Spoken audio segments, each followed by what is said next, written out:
আমি গরিব হতে পারি, আমি দুনিয়ার চোখে অর্থের ভিখারি হতে পারি, আমার কাছে সসম্পদ হয়তো রাজার মতো নাই, কিন্তু আমার সেই লেনদেন তো রাজা বাদশার সাথে নয়, আমার মৌলার সাথে, আমার মালিকের সাথে, আমার রবের সাথে।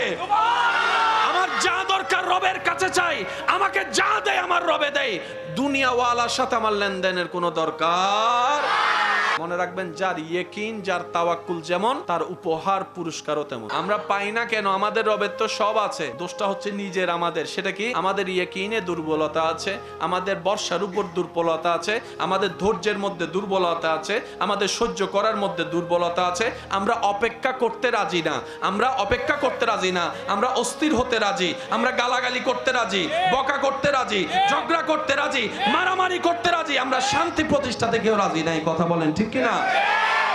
সবাই রবকে ভালোবাসতে চায়। সে রব বলছেন, আমি ভালোবাসি তাদেরকে যারা মুহসিন বান্দা, যারা সৎ, সততার সাথে থাকার চেষ্টা করে, যারা নরম, ভদ্র, নম্রতাকে পছন্দ করে, যাদের জবানকে অন্যায় কাজে, অশ্লীলতায় ব্যবহার করে না, যাদের চোখ হেফাজতে রাখার চেষ্টা করে, হাতকে হেফাজতে রাখার চেষ্টা করে, মান সালিমাল মুসলিমুনা মিন লিসানিহি ওয়া ইয়াদিহি, আমল করার চেষ্টা করে, যাদের অন্তরের বিশালতা সাগরের বিশালতাকে হার মানায়, যাদের মনের বিশালতা সাগরের বিশালতাকে এমন ভাবে হার মানায়, সাগর যেরকম পৃথিবীর সমস্ত ময়লা আবর্জনাকে নিজের কাছে নিয়ে পৃথিবীকে পরিষ্কার রাখে, আমার সেই মুহসিন বান্দারা সবার কষ্ট নিজের ভিতরে লালন করে হলেও মানুষের মুখে হাসি ফুটানোর চেষ্টা করে। তাদের অন্তর, তাদের চিন্তা আকাশের বিশালতাকে হার মানায়। কি রকম? এই আকাশ যেরকম সারা পৃথিবীকে একটা ছায়া ধরে ছাদের মতো হয়ে আছে, আমার সেই বান্দারা মানুষের বিপদে আপদে কষ্টে সেভাবে পাশে থাকার চেষ্টা করে, তার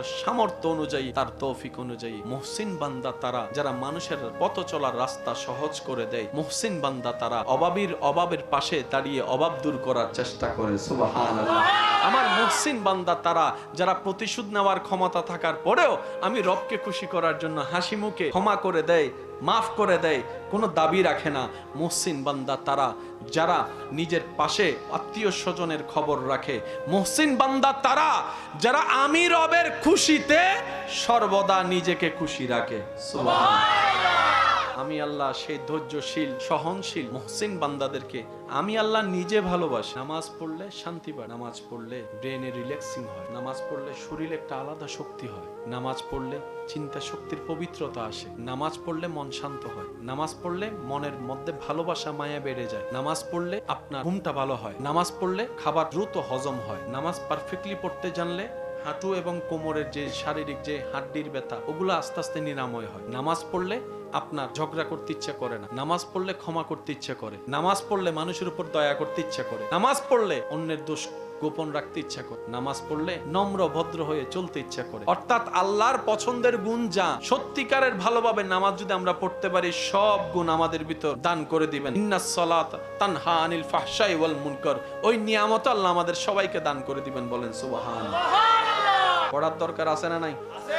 আমাদের জীবনের বেশিরভাগ সময় নষ্ট হয়েছে শুধু অন্যের দোষ খুঁজতে, অন্যের দোষ ধরতে, অন্যের ভুল খুঁজতে খুঁজতে। আমাদের জীবনের অর্ধেক সময় নিজে যে কত বড় আসামি হয়ে বসে আছি, কত বড় পাপ রাজ্যের বাসিন্দা হয়ে বসে আছি, কত বড় পাপের গভীর সমুদ্রে আপনার আমার অবস্থান, কখনো তওবা করার ইচ্ছাটাও জাগেনি, তওবা করার কখনো সুযোগও হয়নি, কখনো অন্তর কেঁপে ওঠেনি যে আমিও তো একদিন রবের দরবারে কাঠগড়ায় আটকাই যাব, আমার তো পায়ের তলা থেকে মাথার চুল পর্যন্ত গুনার গুনাহ, গুনার গুনাহ, গুনার গুনাহ। কাশ আমি যদি অন্যের পিছনে না লেগে নিজের দোষগুলাকে খুঁজে খুঁজে অন্তর নরম করে রবের কাছে তওবা করতাম, আমার জীবনটাই সুন্দর হয়ে যেত, আখিরাতটাও সুন্দর হয়ে যেত। সুবহানাল্লাহ।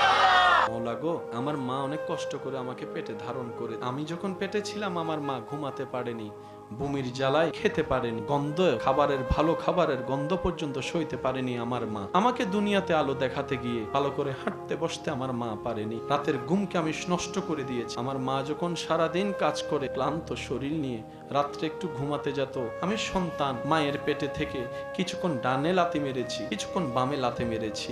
আমার সে লাথির যন্ত্রণায় আমার মা ব্যথা পেলেও কখনো উ শব্দ করেনি, আমার বাবার ঘুমটা ভেঙে যাবে বলে, আমার দাদির ঘুম ভেঙে যাবে বলে। আমার নানির ঘুম ভেঙে যাবে বলে বুঝতে দেয়নি। আল্লাহ গো, আমার মার জন্য আমি যদি চামড়া দিয়ে জুতোও বানাই দিই, আমার মা বাবার হক আমি আদায় করতে পারবো না। কিন্তু আজকে তো আমি অপারগ, কারণ এমন বাস্তবতা, কুল্লু নাফসিন যায়িকাতুল মউত, এটা এমন চির বাস্তব। চোখের সামনে থেকে সন্তানকে আজরাইল যখন নিয়ে যায়, মালাকুল মউত যখন নিয়ে যায়, কারো ধরে রাখার ক্ষমতা থাকে না। আল্লাহ গো, আমার মা এতদিন আমার কাছে ছিল, দূরে থাকলো মাটা বাবাটা আমার কাছে ছিল, সন্তানটা আমার কাছে ছিল, আজকে তো ইন্না লিল্লাহি ওয়া ইন্না ইলাইহি রাজিউন। মওলা তোমার দিকে চলে গিয়েছে, তোমার দিকে চলে গেল। আল্লাহ, আমার মার জন্য আমি কিচ্ছু করতে পারি নাই, বাবার জন্য কোনো অবদান রাখতে পারি নাই, সন্তানের কোনো সেবা করতে পারি নাই। আল্লাহ, আমি দোয়া করছি সন্তান হয়ে, আল্লাহ আমার মা আমার বাবাকে তুমি ভালো রাখিও, শান্তিতে রাখিও, দয়া করিও সেরকম যেভাবে আমার উপর দয়া করেছিল, মায়া করেছিল ছোট্ট অবস্থায়। এদিকে সন্তানের হাত উঠবে, এদিকে রবের দয়া মুক্ত হবে, জাহান্নামী হলো, আল্লাহ চাইলে দয়া করে জান্নাতি বানিয়ে দিবে। এই পৃথিবীতে তুলনামূলক সেই মানুষগুলো খুব ভালো থাকে যারা মানুষকে ক্ষমা করে। এটা ওনার গবেষণা।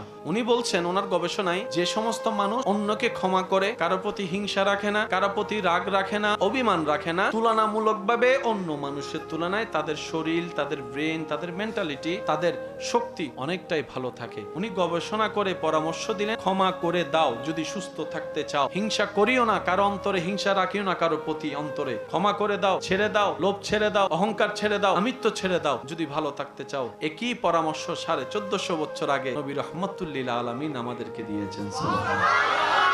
ইসলাম মানে শুধু পরকালীন শান্তি নয়। এবার কেউ যদি আপনাকে প্রশ্ন করে, মার তো দুইটা দেওয়ার ক্ষমতা তোর আছে, ছেড়ে দিলি কেন? আপনি উত্তর দিবেন, আমার রবকে খুশি করার জন্য, রবের ভালোবাসার পাত্র হওয়ার জন্য আমি ক্ষমা করে দিয়েছি। সুবহানাল্লাহ। ক্ষমা করলে কি ইজ্জত কমে না বাড়ে? বাড়িয়ে দেন কে? বাড়িয়ে দেন কে? ওই দিন আমি একটা বিষয় পড়ে বড় অবাক হয়েছে। একটা সাইকোলজিক্যাল ডাক্তার ওনার গবেষণা করে উনি একটা স্টেটমেন্ট দিলেন। আমার কথায় কষ্ট নিয়েন না, বাস্তবতা একদিন সম্মুখীন হতেই হবে। করোনার কঠিন বাস্তবতা প্রথমে কেউ মানতে চায়নি, কিন্তু যখন প্রভাবটা বাড়া শুরু হয়েছে তখন এটা সবাইকে মানতে হয়েছে, মানতে না চাইলে মানতে হয়েছে। এই করোনার চাইতে বড় ভয়ানক হচ্ছে মৃত্যুর যন্ত্রণা, কঠিন যন্ত্রণা। আমি অনুরোধ করব আপনার ছেলে মেয়েকে আপনি যা বানানোর বানান, যা শিখানোর শিখান, আল্লাহ আপনার স্বপ্ন পূরণ করুক, আমরাও দোয়া করি। তবে একটা কাজ সাথে রাখবেন, সন্তানের অন্তরে আপনার নবীর প্রতি আদব এবং মহাব্বত প্রবেশ করাই দিন, আপনার রবের প্রতি ভয় প্রবেশ করাই দিন। সে সন্তানকে কিছু কোরআনের আয়াত সূরা শিখাই দিবেন, দোয়া শিখাই দিবেন, যেন আপনার সন্তান আপনার কবরের পাশে দাঁড়াতে না পারলেও দূর পথ থেকেও যেন রবের দরবারে দুইটা ভিক্ষার হাত তুলে এতটুক বলে, রব্বির হামহুমা কামা রাব্বায়ানিস সাগীরা, রব্বির হামহুমা কামা রাব্বায়ানিস সাগীরা। আছে, কিন্তু আমরা গাদারা সুযোগ নিতে জানি না। আমরা মুসলমান, আমাদের হাঁটার একটা ইজ্জত আছে, আমাদের বসার একটা ইজ্জত আছে, আমাদের যাওয়ার একটা ইজ্জত আছে। মুসলমান হচ্ছে সত্যিকার মুসলমান, আমাদের মতো মুসলমানের কথা বলছি না, সত্যিকার আল্লাহ এবং রসুলের প্রিয় মুসলমান হচ্ছে পৃথিবীর সবচাইতে স্ট্যান্ডার্ড। ওনাদের স্ট্যান্ডার্ড লেভেল ভিআইপি কেউ হার মানায়। হযরত নিজামউদ্দিন মেহবুবুল্লাহির টাকা পাঠালো তৎকালীন বাদশা নিজামউদ্দিন, আল্লাহর ওলি, উত্তর দিচ্ছেন, দুনিয়ার মানুষ তো রাজা বাদশার সাথে, প্রধানমন্ত্রীর সাথে, রাষ্ট্রপ্রধানের সাথে একটু দেখা করার জন্য, একটু সেলফির জন্য পাগল হয়ে যায়, কিন্তু যারা আল্লাহর প্রিয় বান্দা ওনাদের সাথে দেখা করতে চাচ্ছে দুনিয়ার রাজা। উনি উত্তর দিলেন, হায় হায় হায়, আমার কোনো প্রয়োজন নাই, আমি যাব কেন? প্রয়োজন যার সে আসবে। দুনিয়াতে যদি আমার একটা দোয়া কবুল না হতো, আজকে তো আমার নিয়ামত আরো বেশি হতো। সেজন্য মুমিন বান্দা কখনো লসে থাকে না। মুমিন বান্দা এমন লাভবান, হাঁটলেও সওয়াব, বসলেও সওয়াব, ব্যবসা করলেও সওয়াব, কাজ করলেও সওয়াব, এমনকি ওযু করে ঘুমাইলেও সওয়াব। লস বলতে কোনো শব্দ বলে না, লস বলতে কোনো শব্দ। রাস্তায় যাওয়ার পথে কারোর সাথে দেখা হলো, শুধু আপনি এতটুকু করলেন, হাসিটা মুখে রাখলেন, একটা সালাম দিলেন, আসসালামু আলাইকুম, হাসি দিয়ে উত্তর দিলেন ওয়া আলাইকুম আসসালাম, জাস্ট আপনারা একটু স্বাভাবিক সাক্ষাৎ করেছেন, এদিকে গুনাহ মাফ হয়ে গেছে। এবার মুসাফাটা করলেন মুসাফার নিয়মে, দুইজনের হাত ছোটার আগে গুনাহ মাফ। এত সুযোগ আল্লাহর কাউকে দেন, শুধু একমাত্র নবী রাহমাতুল লিল আলামিনের উম্মত হওয়ার তরে। কুনতুম খায়রা উম্মত, আল্লাহ তাআলা আমাদেরকে সে শান, মান, ইজ্জত, মর্যাদা দান করেছেন। এবার আমাদের পালা সে ইজ্জত, সম্মান, মান, মর্যাদা ধরে রেখে দুনিয়াতে এবং আখিরাতে ইজ্জত অর্জন করা। আল্লাহ তাআলা আমাদের সবাইকে তৌফিক দান করুন। আমিন। 5 ওয়াক্ত নামাজের সাথে বন্ধুত্ব রাখার তৌফিক দান করুন। আমিন। বড়দের সম্মান, ছোটদেরকে স্নেহ করার তৌফিক দান করুন। আমিন। যে যা পায় আপনার কাছে, পাওনা থাকলে দিয়ে দিবেন, ধরে রাখার দরকার জায়গায় পালে জায়গা দিয়ে দিতে হবে, টাকা পাইলে টাকা, সামর্থ্য না থাকলে একটু দেখা করে ক্ষমা চেয়ে নেন। কারণ দুনিয়াতে ক্ষমা পাওয়া অনেক সহজ, আসলে সুযোগই নেই। দুনিয়াতে মাপটা একটু নিয়ে নেন। হ্যাঁ, শয়তান আপনাকে মাপ চাইতে দিবে না। শয়তান বলবে তুই মাপ চাইলে তো তুই ছোট হয়ে যাবে, তোর মান মর্যাদা কমে যাবে। অথচ রাসূল বলে যে ক্ষমা চায় তার ইজ্জত বাড়ে, যে ক্ষমা করে দেয় তার ইজ্জত আরো বাড়ে। ক্ষমা চাওয়াটা যেরকম চ্যালেঞ্জিং, ক্ষমা করাটাও বড় চ্যালেঞ্জিং। আমি ভুলি নাই 5 বছর আগে কি করছো। আচ্ছা, একই কথা যদি আল্লাহ বলে হাসরে, আমি মাফ চাওয়ার পরে যদি আল্লাহ পাক বলে যে আমি ভুলি নাই, তাহলে তো সব শেষ। আমরা চাই আল্লাহ থেকে ক্ষমা পাওয়া, বলেন আমরা চাই আল্লাহ থেকে। আর সে আল্লাহ বলছেন তুমি আমার দিকে তাকিয়ে নিজের সমস্ত রাগ হিংসাকে পিছনে ফেলে আমি রবকে খুশি করার জন্য আমার দিকে তাকিয়ে আমার বান্দাকে মাফ করো। তুমি আমার বান্দাকে মাফ করো বিনা শর্তে, আমি আল্লাহ তোমাকে বিনা শর্তে মাফ করে দিতে রাজি। তো নিজে ক্ষমা পাওয়ার জন্য অন্যকে ক্ষমা করার দরকার আছে না নাই? এবার আপনারা বলেন, এক ছাদের নিচে আপনারা দুইজন থাকেন, কেউ কাউকে ক্ষমা করছেন না, কিন্তু আজীবন থাকাই লাগতেছে দুইজন, তো মাফ না করে লাভ কি হচ্ছে? থাকা তো লাগতেছে, দেখা তো হচ্ছে, মাফ না করে লাভ কি? করে দেন না মাফ। একবার মাফ করবেন, ওই মাফ করার অতীতের বিষয় নিয়ে আর কখনো কথাও আসবে না, মনে যতই আসুক মুখে আনবেন না। দেখবেন যে সব সমস্যার সমাধান করে দিবেন কে? আল্লাহ। আল্লাহ কি আমাদের উপর দয়া করে কি করে না? আমাদেরও উচিত নিজের দয়া নিজে অর্জন করে। এই আল্লাহর দয়া পাওয়ার হাজার মাধ্যমের একটা মাধ্যমের নাম নামাজ। মনে রাখবেন ভাইয়েরা, আমাদের কাজ চেষ্টা করা। আমরা কেউ কমপ্লিট নয়, হাজার বললো আমরা কেউ কমপ্লিট না, আমরা হচ্ছে চেষ্টাকারী, চেষ্টা করতে পারি। সেজন্য নবী রাহমাতুল্লিল আলামিনের সদকায় আল্লাহ তাআলা আমাদেরকে এমন দয়া করেছেন, এই শেষ নবীর উম্মত চেষ্টা যেটা করে সেটা অন্য নবীর উম্মতের করার চাইতেও বেশি দান করে। সামান্য আমি চেষ্টার কথা বলেছি, আপনি তো আমার চাইতে ভালো জানেন। আপনি শুধু নিয়ত করেছেন এখন ফজরের নামাজটা পড়বেন, এখনো ফজরের টাইম আসেনি, নিয়ত করার সাথে সাথে আপনার রব আপনার নিয়তের কারণে আলাদাভাবে সওয়াব লেখার পারমিশন দিয়ে দিয়েছেন। সুবহানাল্লাহ। মা বাবার চেহারার দিকে মায়ার নজর একবার তাকাইলে হজের সওয়াব। তো সুযোগ আছে না নাই? সুযোগ আছে না নাই? আল্লাহ তাআলা আমাদেরকে এই নিয়ামতগুলো নিয়ে ধৈর্যের সাথে সহ্যের সাথে হাসি মুখে অন্যের মুখে হাসি ফুটানোর চেষ্টা করে, বিনা স্বার্থে মানুষের উপকার করার চেষ্টা করে, চলার চেষ্টা করার, ইবাদত করার আল্লাহ আমাদের তৌফিক দান করুন। রাহমাতুল লিল আলামিন নবীর ওয়াফাদার উম্মত, আল্লাহ তাআলার ওয়াফাদার বান্দা বনে দুনিয়াতে যতদিন থাকবো আমরা সবাই, আমরা যেন আপন আপন জায়গায় মান সম্মান ইজ্জতের সাথে ঈমানের সাথে বাঁচতে পারি, আল্লাহ তৌফিক দান করুন। আমরা যেন ইজ্জতের সাথে ঈমানের সাথে শেষ মুহূর্তে হাসি মুখে কালিমা পড়ে ঈমানের সাথে দুনিয়া থেকে যেতে পারি, এরকম নসিব আল্লাহ আমাদেরকে সবাইকে দান করুন।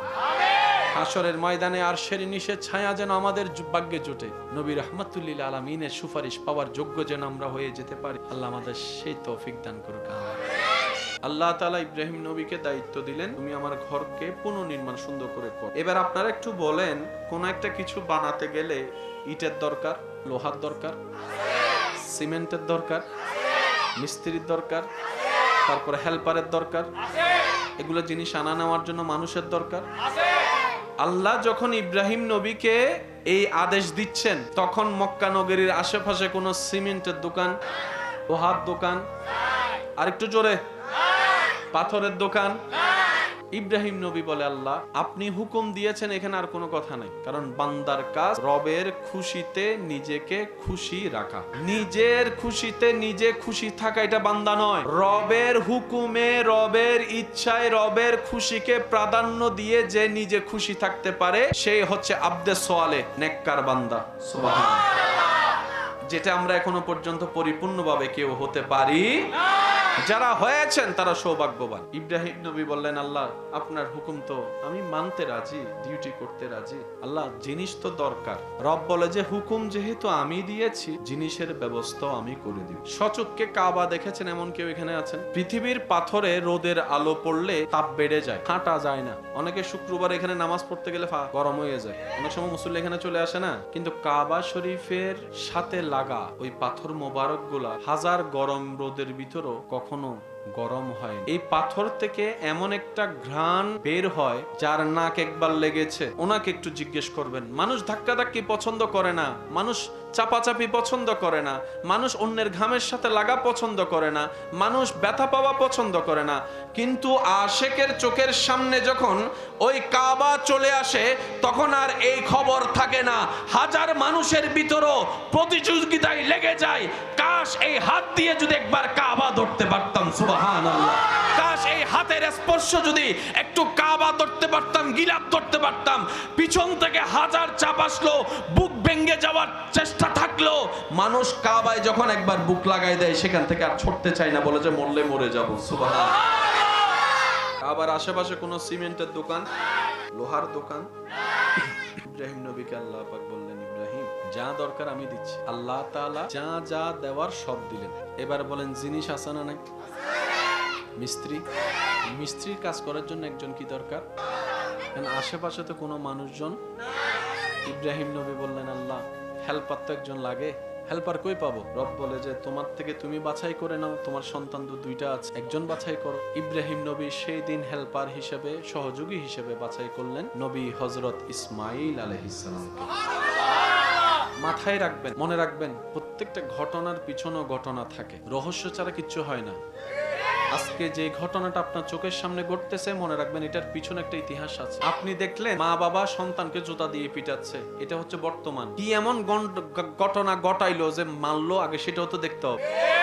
আল্লাহ তাআলা যখন দিলেন সবকিছু, ইব্রাহিম নবী বানানো শুরু করলেন। মসজিদের একটা ফাউন্ডেশন আপনি কত তালা তুলবেন সেটার উপর নির্ভর করে ফাউন্ডেশন দিতে হয়। যদি 6 তালার ফাউন্ডেশন দেন, আপনি বানাবেন কয় তালা? 1 তালার লোডটা আপনি সেফ রাখবেন যাতে ওভারলোড না হয়। পৃথিবীর বুকে যত স্থাপনা বানানো হচ্ছে, যত বড় বড় সেতু বানানো হচ্ছে, যত বেশি বেশি বড় বড় স্ট্রাকচার বানানো হচ্ছে, সবকিছুর মেয়াদ হচ্ছে কত বছর?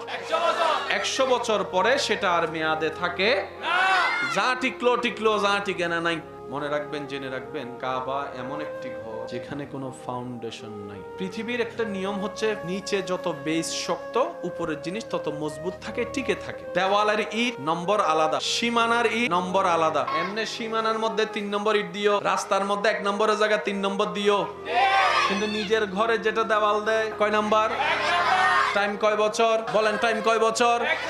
মজবুত স্থাপনা যদি হয় টাইম 100 বছর। এটাই হচ্ছে ইঞ্জিনিয়ারদের পরামর্শ। ভূমিকম্প যত আসে তত আপনার সেই স্থাপনা দুর্বল হতে থাকে। সেজন্য জাপানি ঘর যারা নির্মাণ করে তাদের স্ট্রাকচার আলাদা। বাংলাদেশে এখন ভূমিকম্পের মাত্রা বেড়ে যাচ্ছে, সেজন্য বারবার শোনা হচ্ছে রাজধানী ঢাকার মধ্যে বেশিরভাগ ঘর এখন রিস্কের মধ্যে পড়ে আছে। বানানোর সময় বানায় ভূমিকম্প হতো 3 মাত্রা 4 মাত্রা, এখন হয় 5, 6, 7 মাত্রা, 8 মাত্রা।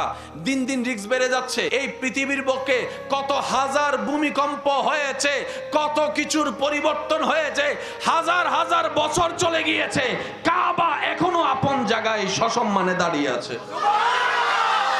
নিচে কোনো ফাউন্ডেশন, কাবার মধ্যে কোনো রড। ইব্রাহিম নবী আল্লাহর হুকুমে কাজ শুরু করলেন। সব দিয়েছেন কে? এবার আপনারা একটু সিদ্ধান্ত নিয়ে বলেন, বানানো আগে নাকি ডিজাইন আগে? মিস্ত্রিকে আগে কি দেন?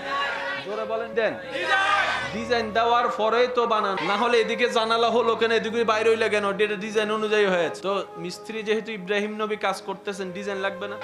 এমনি তো বানালে হবে না।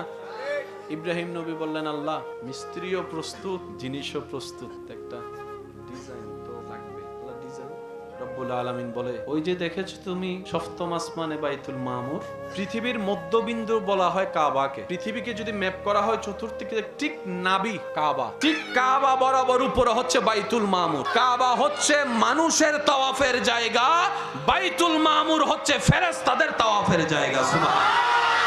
কাবা ইব্রাহিম নবী আল্লাহর দেওয়া সিস্টেমে বানানো শুরু করলেন। এবার হাত যতটুক যায় ততটুক এনে তুলবে। এর উপরে যদি তুলতে হয় লাগবে কি? সিঁড়ি, না হয় কেরাং, যা যা লাগে আর কি। ওখানে সিঁড়ি, গাড়ি, কেরাং, লিফট। এবার ইব্রাহিম নবী বলে, আল্লাহ আমি এখন কি করব? রব বলে যে টেনশনের দরকার নাই, আমি আল্লাহ তোমার জন্য জান্নাতি একটা লিফট পাঠাই দিচ্ছি, পৃথিবীর সর্বপ্রথম লিফট। আল্লাহ তাআলা বললেন, পাঠাই দিলাম তোমার জন্য এমন একটা লিফট, শুধু সেখানে দাঁড়িয়ে মুখে আওয়াজ করার দরকার নাই, মনে মনে নিয়ত করবা, ডানে যাবা না, বামে যাবা না, উপরে যাবা না, নিচে যাবা, তুমি শুধু নিয়ত করবা, বাকি কাজ সে করে ফেলবে। বানানো শেষ। সাবানে ওয়ালা কে? দেনে ওয়ালা কে? দিয়েছেন কে? দিচ্ছেন কে? দিবেন কে? পানির ভিতর থেকেও রিজিক দেন কে? আকাশ থেকে রিজিক ফেলেন কে? জমিন থেকে রিজিক তুলেন কে? মার পেটে খাওয়াইছেন কে? দাঁত সারা বুড়া মানুষরে খাওয়ায় কে? ওই আল্লাহ আছে না নাই? দেখে কি দেখে না? দিতে পারে কি পারে না? সেই ঈমান বিশ্বাস আছে না নাই? যে বান্দার অন্তরে ওই রবের প্রতি ঈমান আকীদা বিশ্বাস থাকবে, তার 2 নাম্বারই করে বাঁচতে হবে না, সে সততায় থাকবে, গায়েব থেকে রিজিক আল্লাহই ব্যবস্থা করে দিবেন। সুবহানাল্লাহ। বানানো বাকি যা আছে, ইব্রাহিম নবী বললেন আল্লাহ এগুলো আমি এখন কি করব? রব্বুল আলামিন বললেন বন্ধু ইব্রাহিম যা আছে সব আকাশের দিকে ছুটে মারো, সব আকাশের দিকে মারো। বানানো বাকি যা আসে আল্লাহ পাক বললেন বাকিগুলা উপরের দিকে ছুড়ে মারো। ইব্রাহিম নবীর আল্লাহর হুকুমে কাবা শরীফের অবশিষ্ট যা কিছু ছিল সবকিছু উপরের দিকে তুলে মারলেন। আল্লাহর হুকুমে ওই কণা কণা কাবার সম্পৃক্ত যা আল্লাহ পৃথিবীর আনাচে কানাচে ছড়াই দিয়েছে। ওই কাবা নির্মাণের ছোট্ট অংশ পৃথিবীর যেই জায়গায় গিয়ে পড়েছে, কিয়ামতের একদিন আগে হলো সে জায়গায় একটা মসজিদ তৈরি হবে। এবার বুঝছেন পুকুরের পাশে কেন মসজিদ? মানুষ ঘর বানার আগে জায়গা কিনতে হয়, জায়গা কিনে নাম রেজিস্ট্রি করতে হয়, নাম রেজিস্ট্রি করে আবার নাম জারি করতে হয়, না হয় ঘর বানলে সমস্যা। কিন্তু মসজিদ যেখানে হবে দেখবেন আগে বলে যে ওয়াকফ কর, জায়গা যার নামে ওয়াকফ কর। প্রত্যেকটা ঘরের সামনে বেল আছে না নাই? মসজিদের সামনে দরজা আছে কিন্তু বেল। ওই কণা যেখানে পড়েছে আল্লাহর ঘর। এবার আল্লাহ ইব্রাহিম নবীকে দুনিয়াতে পাঠালেন কি ঘর বানানোর জন্য নাকি ইসলাম প্রচারের জন্য? তাহলে ওনার ডিউটি হচ্ছে যে ইসলাম প্রচার করা, কিন্তু আল্লাহ পাক দিয়েছেন এমন একটা কাজ যেটা ওনার নবুয়তের কাজের মধ্যে পড়ে না। এবার ইব্রাহিম নবী বললেন আল্লাহ ওভারটাইম যেহেতু করছি বেতন দাও। এগুলো প্রেমের ভাষা, প্রেমের ভাষা। ইব্রাহিম নবী বলে যে আল্লাহ আমাকে বেতন দাও, আমার কাজ তো এটা না, তুমি বলেছো আমি করেছি, মালিক হুকুম করেছো গোলাম কাজ করেছি, কিন্তু পারিশ্রমিক বলে তো একটা শব্দ। আল্লাহ পাক বললেন ইব্রাহিম বেতন হিসেবে কি চাও? যা চাইবা তা দেব, বলো। পাহাড় 3টাকে স্বর্ণ বানাই দিব? ইব্রাহিম বলে যে না আল্লাহ আমার স্বর্ণের পাহাড় লাগবে না। সাগরকে তোমার জন্য হীরা বানাই দিব? আল্লাহ পাক যখন বললেন ইব্রাহিম বলে যে না আল্লাহ আমার হীরার সাগর লাগবে না। সন্তানকে আরো বাড়িয়ে দিব? ইব্রাহিম নবী বললেন আল্লাহ আমার সন্তান আর লাগবে না। আল্লাহ পাক বললেন তোমার সুস্থতা হায়াত বাড়িয়ে দিব? ইব্রাহিম নবী বলে যে আল্লাহ আমার সেটাও লাগবে না। আল্লাহ পাক বললেন জান্নাতে তোমার জন্য ঘর আরো 3টা বরাদ্দ করে দিব? ইব্রাহিম নবী বলে যে আল্লাহ আমার সেটা লাগবে না। আল্লাহ পাক বলে ইব্রাহিম চাও কি বন্ধু আমার? বলো তুমি কি চাও? এই যে পরিশ্রম করলা বেতন হিসেবে কি চাও? তোমার কি লাগবে বলো আমাকে, তোমার কি লাগবে বলো। আমি সেই দিনের সেই চিত্রটা কুরআনুল কারীমে এইভাবে উঠে এসেছে। ইব্রাহিম নবী আল্লাহকে বলে আল্লাহ রব্বানা ওয়াবআস ফীহিম রাসূলাম। ইব্রাহিম নবী দোয়ার মধ্যে বলছেন রব্বানা ওয়াবআস ফীহিম রাসূলাম। আল্লাহ গো তোমার ভান্ডারে জমানো দুনিয়ার জন্য আসা ওই রকম রসুলদের ভিতরে দামি রসুলটা কাউকে দিও না, আমি ইব্রাহিমকে দাও, আমি ইব্রাহিমকে দাও, আমি ইব্রাহিমকে দাও। আল্লাহ তাআলা বলে ইব্রাহিম গো লিস্টির মধ্যে রসুলের ভিতরে মূসার মতো রসুলও আছে যিনি কালিমুল্লাহ, ঈসার মতো রসুলও আছে যিনি রূহুল্লাহ, দাউদের মতো রসুলও আছে যিনি খলিফাতুল্লাহ। ও ইব্রাহিম তোমার কোনটা লাগবে? ইব্রাহিম নবী বলে আল্লাহ সব রসুলে সম্মানিত, কিন্তু আমি ওগুলাকে চাই না। যিনি নবীদের নবী হবে, রসুলের রসুল হবে, ইমামুল আম্বিয়া হবে, তোমার বন্ধু হবে, তোমার মাহবুব হবে, তোমার হাবিবুল্লাহ হবে। রসুলাম আত-তানবীর লিত-তাযীম। রসুল জগতে সবচাইতে দামি রসুল কাউকে দিতে পারবে না, আল্লাহ আমার বংশে দিতে হবে। সুবহানাল্লাহ। ওই দিন ওই দোয়া আল্লাহ কবুল করে আমাদের নবীকে ইব্রাহিম নবীর বংশে আসার জন্য আল্লাহ তাআলা। এবার ইব্রাহিম নবীর সন্তান কয়জন? একজন ইসমাইল নবী, একজন ইসহাক নবী। আসলে তো দুজনের একজনের মাধ্যমে আসতে হবে, কারণ দুইজনেই তো দাবিদার। কারণ চেয়েছেন ইব্রাহিম নবী, পেয়েছেন ইব্রাহিম নবী, দুজন এসেছেন ইব্রাহিম নবী থেকে, দুজনে তো হকদার। এবার আল্লাহ পাক বলে ইসহাককে দিব না, ইসমাইলকে দিব। আল্লাহ কেন? বলে যে তুমি দোয়া করার সময় ইসমাইল তোমার পাশে ছিল, কাবা নির্মাণের সময় ইসমাইল তোমার পাশে ছিল, খেদমতের সময় ইসমাইল তোমার পাশে ছিল। সেজন্যই তো বলা হয় সৎসঙ্গ থাকাটা ভাগ্যের লক্ষণ। যখন আল্লাহ নেককারকে ক্ষমা করে, নেককার পাশে থাকলে বদকারও মাপ পেয়ে যায়। সুবহানাল্লাহ। ইসমাইল যেহেতু পাশে, ইসমাইলের বংশে দিয়ে আমি আল্লাহ। সেজন্য ইসমাইল নবী থেকে শুরু করে আমাদের নবী পর্যন্ত অনেকজন এসেছে পৃথিবীতে, কিন্তু একজনও নবী আসে নাই। দোয়া করেছেন নবী ইব্রাহিম আলাইহিস সালাম, ওনার সন্তান ইসমাইল আলাইহিস সালাম। কার জন্য? আমাদের নবীকে পাওয়ার জন্য। আমাদের নবীকে আল্লাহ পাঠিয়েছেন সে বংশে যে বংশের পূর্বপুরুষে আছেন হযরত ইসমাইল হয়ে ইব্রাহিম নবী। তো ইসমাইল নবী থেকে আমাদের নবী পর্যন্ত মাঝখানে কেউ আসে নাই। অনেকজন আসছে, বান্দা এসেছে, নবী আসে নাই। শুধু একজন এসেছে। ইসমাইল নবীর বংশে একটা মাত্র নবী এসেছে, এই একজনেই সবার উপর বাড়ি। ঈসা নবী এসেছেন ইসহাক নবীর বংশে, মুসা নবী এসেছেন ইসহাক নবীর বংশে। আরো ইসহাক নবী থেকে শুরু করে, ঈসা নবী থেকে শুরু করে ইসহাক নবী পর্যন্ত অনেক নবী, অনেকজন এসেছেন। অনেক সময় একই সময় দুইজনও এসেছেন, দুইজনও ছিলেন। কিন্তু ইসমাইল নবী থেকে আমাদের নবী পর্যন্ত কোন নবী রাসূলকে আল্লাহ পাঠায় নাই। ওই ভাইয়ের বংশে পাঠাচ্ছে। ইসমাইল নবী বলে, আল্লাহ আমার বংশ দিয়ে কাউকে পাঠাবো না, আমার ভাইয়ের বংশ থেকে সব, এদিকে নবী, ওদিকে নবী, এদিকে রাসূল, ওদিকে নবী, এদিকে কিতাবওয়ালা, ওদিকে সহিফাওয়ালা, ওদিকে মুআজিজাওয়ালা। আল্লাহ আমার বংশ তো আঁধার হয়ে যাচ্ছে, আল্লাহ পাক বলে, ইসমাইল সবর করো, এমন একজনকে পাঠাবো, আমার বংশে এমন একজনকে পাঠাবো, যে একজনকে ওয়াইজ আখাযাল্লাহু মিসাকান নাবিয়িন, ওই ঈসা থেকে শুরু করে আদম পর্যন্ত সমস্ত নবী রাসূলগণ যেই নবীকে ইমাম মানে, যেই নবীকে অনুসরণ করে, ইমাম মানে, নবী মানে, ওনাকে পাঠাবো। ভাগ্য গুণে সেই নবীর উম্মতের খাতায় আপনার আর আমার মতো গুনাহগারের নাম লেখা। উলামায়ে কেরামের দোয়া নিয়ে আমি অধমযোগ্য একটা কথা আপনাদের সামনে রাখতে চাই, আশা করি আপনারাও একমত হবেন। জান্নাত সবারই চাওয়া, কিন্তু পাওয়ার ক্ষেত্রে যদি অগ্রাধিকার এবং সবচেয়ে সহজ সুযোগ আপনি তালাশ করেন, আপনি দেখবেন আল্লাহ তাআলা জান্নাত পাওয়ার ক্ষেত্রে সবচাইতে ইজি এবং সহজ করে দিয়েছেন নবী রাহমাতুল লিল আলামিনের উম্মত। আপনার আমার জন্য জান্নাত পাওয়া সবচাইতে ইজি করে দিয়েছেন আল্লাহ, দয়া। কিন্তু আমরা বোকা, আমরা এমন অবহেলা করি যে ওই ফ্রি জিনিসের আসলে দাম থাকে না। আমাদের হায়াত কি 1000-1500 বছরের কোনো সুযোগ আছে? আমাদের হায়াত একদম সংক্ষিপ্ত। একটু চোখ বন্ধ করে খেয়াল করলেই আপনার চোখে ভেসে উঠবে সেই স্কুল জীবনের কথা। ক্লাস 5, 6, 7, 8 ক্লাস করার কথা আপনার চোখে ভাসবে। যখন চোখ খুলে আয়নাতে নিজেকে দেখবেন আপনার দাড়ি উঠে গেছে, বয়স হয়ে গেছে, আপনি এখন কলেজ ভার্সিটিতে বসে আছেন, কিংবা বাচ্চার বাপ হয়ে গেছেন, মা হয়ে গেছে। সময় যে এত দ্রুত বিদায় নিচ্ছে, সপ্তাহের শুক্রবার খেয়াল করলে ভালো করে বোঝা যায়। এই কিছুদিন আগে শুক্রবারে জুমার নামাজ পড়েছি, আবার কালকে আবার শুক্রবার। প্রত্যেক সপ্তাহ শুক্রবার কত দ্রুত গতিতে আসতেছে আমাদের কাছে, তার মানে হায়াত। যার কারণে পথ যদি অনেক দূরের হয়, সময় যদি কম থাকে, আমরা জানি পরিশ্রম বাড়াই দিতে হয়। পাটিগণিতের অঙ্কে সেই শিক্ষাটাই আমাদেরকে দিয়েছে। জায়গা যদি হয় বিশাল, মানুষ যদি থাকে কম, তাহলে পরিশ্রম কি করতে হবে? বাড়াই দিতে হবে। আর যদি সময় কম থাকে, মানুষও কম থাকে, আপনাকে পরিশ্রম আরো ডবল করে দিতে হবে, না হলে অল্প সময়ে সেটা কভার দেওয়া সম্ভব।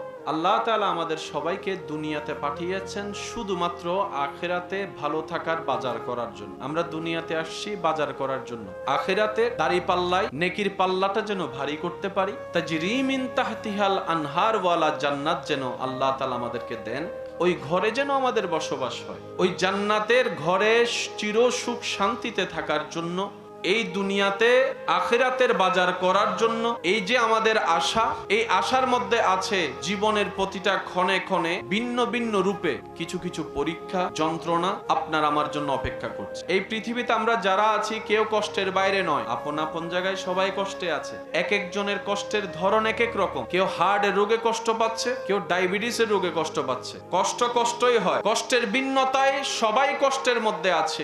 কারণ এই দুনিয়াটা জান্নাত নয়, এটা দুনিয়া। এখানে কষ্ট, মুসিবত, বিপদ আপদ লেগেই থাকবে। ওয়ালা নাবলুওয়ান্নাকুম বিশাইইন মিনাল খাউফি ওয়াল জুই ওয়া নাকসিন মিনাল আমওয়ালি ওয়াল আনফুসি ওয়াত থামারাত। এটাই রবের নির্দেশনা। যেই ইসলাম আমরা ধারণ করি, লালন করি, যে ইসলামকে আমরা পছন্দ করি, এই ইসলামের শত্রু আগেও ছিল, এখনো আছে, ভবিষ্যতেও। বলেন না ভবিষ্যতেও। অল্প সময়ে আমাদেরকে অনেক দূর পথ যেহেতু যেতে হবে, নিজের ভালো পাগলও বুঝে। আমাকে আমার লাভ চিন্তা করতে হবে, আপনাকে আপনার ভালো লাভ চিন্তা করতে হবে। কু আনফুসা। তো সেজন্য রহমত করার জন্য রহমান আছে, কিন্তু তিনিও চান বান্দা কিছু নিজে থেকে করুক, চেষ্টা করুক, পরিশ্রম করুক। উনি করছেন, উনি করেছেন, উনি করবেন। ওনার দায়িত্ব উনি কখনো অবহেলা করে নাই, কখনো করে নাই। জঙ্গলের মধ্যেও যদি এখনো কোনো মানুষ একা আটকিয়ে থাকে, ওই জঙ্গলের গহীনের ভিতরও রহমানের নজর আছে। বিশাল বিশাল বিশাল দানবাকৃতির জাহাজ, লোহার ভর, জিনিসের ভর, মানুষের ভর, হাজার কিছুর টনের ভর নিয়ে পানির উপর ভেসে থাকা সম্ভবপর নয়। যতই আপনি বৈজ্ঞানিক খাটান না কেন, আপনাকে মানতে হবে ওই পানির উপরে জাহাজ ভেসে থাকা, ওই হাজার যাত্রী নিয়ে, শত যাত্রী নিয়ে টন টন এই বিমান ভেসে থাকা আকাশের মধ্যে, এটাও রবের রহমতের নজর। রবের রহমতের নজর ছাড়া এক সেকেন্ডও কল্পনা করা সম্ভব। সে রব চায় বান্দা নিজে থেকে কিছু করুক। আমরা করতে রাজি আছি ইনশাআল্লাহ? আমরা কি চেষ্টা করতে পারবো? আল্লাহ আমাদের সবাইকে একটু তৌফিক দান করুন। এই জিনিসটা কি? এটা পুকুর, পুকুরের পাশে এই মসজিদের কত বয়স, কতদিন হয়েছে আমার ঠিক জানা নাই, তো স্ট্রাকচারে বোঝা যাচ্ছে মোটামুটি অনেক বয়স হয়েছে। মোটামুটি যারা পুরাতন এলাকার মানুষ আছে তারা ভালো জানবে। পৃথিবীর সর্বপ্রথম মসজিদ মক্কাতুল মুকাররমা, প্রথম ঘর কাবা। আল্লাহ তাআলা নবী হযরত ইব্রাহিম আলাইহিস সালামকে আল্লাহর ঘর পুনর্নির্মাণের জন্য দায়িত্ব দিলেন। আমার যুবক ভাইদেরকে অনুরোধ করে একটা কথা বলি, আজীবন মাথায় রাখবেন, ইসলাম জানার চাইতে বেশি দরকার ইসলাম বুঝা। ইসলামকে বুঝতে হবে জিনিসটা কি। আপনাকে যদি বিজ্ঞান বুঝে পড়তে হয়, গণিত যদি বুঝে করতে হয়, কাকে কি ওষুধ দিবেন সেটা যদি বুঝে দিতে হয়, ইবাদতটা কিভাবে করবো সেটা কি বুঝে করতে হবে না? আল্লাহকে এমনি হঠাৎ করে দিয়ে দিলেন, বিষয়টা তো তেমন না। আল্লাহ তো সবকিছু সাজিয়ে দিয়েছেন পারফেক্টলি ভাবে। ইন্নাদ-দীনা ইনদাল্লাহিল ইসলাম। জেনে রাখবেন, মনে রাখবেন, ইসলামের শুরু থেকে শেষ, ডানে থেকে বামে টোটাল সেক্টরটা স্বয়ং আল্লাহ নিজেই সাজিয়ে দিয়েছেন। সুবহানাল্লাহ। উনি বুঝে শুনে জেনে সাজিয়ে দিয়েছেন যাতে কিয়ামত পর্যন্ত সেটা সসম্মানে টিকে থাকে। ব্যর্থতা আমাদের, কমতি আমাদের, দোষ আমাদের। আমরা যারা মুসলমান নাম ব্যবহার করে চলি, দোষ থাকলে আমাদের আছে, ভুল থাকলে আমাদের আছে, কমতি থাকলে আমাদের আছে। সব মুসলমান ভাই বোন আমার সাথে কথায় একমত হয়ে বলবেন, আমাদের ইসলামের মধ্যে বিন্দু পরিমাণ কোনো কমতি আছে শুধু আমাদের ভিতরে। ইসলাম জানার চাইতে বেশি দরকার কি? বুঝা। বলেন কি? বুঝা। আপনারা আমরা যখন মসজিদে গিয়ে নামাজ পড়ি তখন কাতার কি করতে হয়? সোজা করতে হয়। পৃথিবীর সব মসজিদ থেকে কিংবা মসজিদের বাহির থেকে যারা যেখানেই নামাজ পড়ে তারা কোন জিনিসটাকে সামনে রেখে নামাজ পড়ে? ইলা জিহাতিল কাবাতিশ শরীফাতে, ইলা জিহাতিল কাবাতিশ শরীফাতে। এদিকে যারা আছে মুখ এদিকে, এদিকে যারা আছে মুখ এদিকে, এদিকে যারা আছে এদিকে, ওদিকে যারা আছে এদিকে। শর্ত হচ্ছে একটাই, যেখান থেকে পড়ো কাবা যেন থাকে সামনে, কাবা যেন থাকে সামনে। কাবাকে যদি সামনে থেকে সরানো হয়, নামাজির নামাজ, রুকুকারীর রুকু, সিজদাকারীর সিজদা, শেষ, আগে কাবা। সারা বিশ্বে প্রত্যেকটা মসজিদে কিংবা যেখানে যায় বলে যে কাতার সোজা করুন, কিন্তু যে কাবাকে সামনে রেখে আপনার আমার নামাজ পড়া, যারা গিয়েছেন তারা দেখেছেন, যারা যাবেন তাদের দেখার সৌভাগ্য হবে। কাবা শরীফের সামনে যখন নামাজ আদায় করে তখন আর কাতার সোজা করে না, সব জায়গায় করে কি? সোজা। বলেন, সব জায়গায় করে সোজা, কাঁধে কাঁধ মিলাই। কিন্তু সেই কাবার সামনে গেলে ইসলাম যে কত স্মুথ, কত ক্লিয়ার, কত সুন্দর, ইস, আমরা যদি একটু বুঝার চেষ্টা করি, আমাদের চিন্তাধারার নিয়মের ভিতরে সবকিছুকে ভাবতে চেষ্টা করি। বড় হলে পারবে, ছোটরা পারে না, এরকম অনেক কাজ আছে। কিন্তু রব্বুল আলামিন যখন দয়া করে তখন একটা ছোট্ট পিঁপড়াও বিশাল আকারের হাতিকে শোয়াই দিতে পারে। একটু আওয়াজ দেন। তা আল্লাহ পাক ওনাদের এই খেদমত কবুল করুক। চলার পথে, আয়োজনের পথে অনেক ভুল ভ্রান্তি হবে, এটাই স্বাভাবিক। যে কোনো কাজ করতে গেলে ভুল হবেই, এটা স্বাভাবিক, এটা বড়দেরই হয়। তো বড়রা যারা আমরা আছি, আমরা যেন ছোটদেরকে মাথায় হাত বুলিয়ে দিয়ে ভুলগুলোকে শুধরে দেওয়ার চেষ্টা করতে পারি, কোনো বদনামে যেন আমরা না যাই। কারণ অনেক ভালো কাজ নষ্ট হয়ে যায়, অনেক দ্রুতগতি মানুষ থেমে যায়, মানুষের কটু কথার কারণে, বদনামের কারণে উৎসাহ হারিয়ে ফেলে, কাজ করার আর উদ্বেগ জাগে না। তো সেজন্য সবাই আমরা মনটাকে উদার রাখবো, সহযোগিতা, পরামর্শ, ভালোবাসা দিয়ে এই মাহফিলকে প্রত্যেক বছর আয়োজন করার জন্য তাদের পাশে দাঁড়াবো। আল্লাহ আমাদের সবাইকে সে তৌফিক দান করবে। আমি আমার ঈমানি ভাই যারা উপস্থিত আছেন কিংবা দূর থেকে যারা শুনছেন ভাই বোনেরা, সবার কাছে অনুরোধ রাখবো, আল্লাহ তাআলা আমি অধমকে যতক্ষণ সময় বলার সুযোগ দিবেন, এই সময়টুকু সবাই একটু মনের কান দিয়ে শোনার চেষ্টা করবেন, বলি ইনশাআল্লাহ। আর আমাকে একটু আওয়াজ দিয়ে সহযোগিতা করে আপনারা জানান দিবেন আপনাদের শরীরের সাথে সাথে মন এবং যোগও আছে, এটাও যেন আমি বুঝতে পারি। আপনারা আওয়াজ দিয়ে একটু সহযোগিতা করবেন, পারবেন ইনশাআল্লাহ? আর একটু জোরে বলেন। শরীর বুড়া হয়, ঈমান কখনো বুড়া হয় না। তো বয়স আপনার যতই হোক, ঈমানটা এখনো জোয়ান আছে তো? ঈমান এখনো জোয়ান আছে? ঈমান এখনো জোয়ান আছে? ওই যৌবনের শক্তি লাগায় একবার বলেন মারহাবা। এতক্ষণ পর্যন্ত যা তাকরিরাত হয়েছেন, আল্লাহ হুজুরদের এলমে, হায়াতে, রিজিকে, ইজ্জতে, সর্বদিকে মদিনাওয়ালার সদকায় বরকত দান করুক। আমরা যারা শুনেছি আল্লাহ তাআলা আমাদের সবাইকে আমল করার তৌফিক দান করুক। বুঝলে অনেক কিছুই সহজ হয়ে যায়, না বুঝে তর্ক করলে সময় নষ্ট ছাড়া কিছুই হয় না। এই কথায় একমত আছেন আপনারা? একবার দরুদ শরীফ পড়ি। আল্লাহুম্মা সাল্লি আলা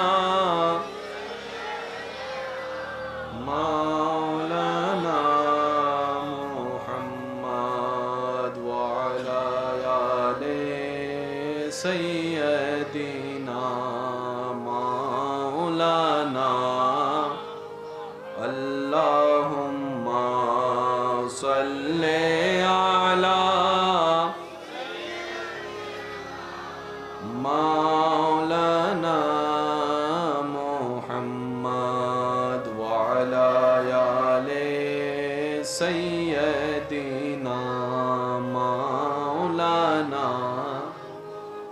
উচ্চ আওয়াজ একবার বলি আলহামদুলিল্লাহ। আমি খুব দ্রুত গতিতে আগাবো।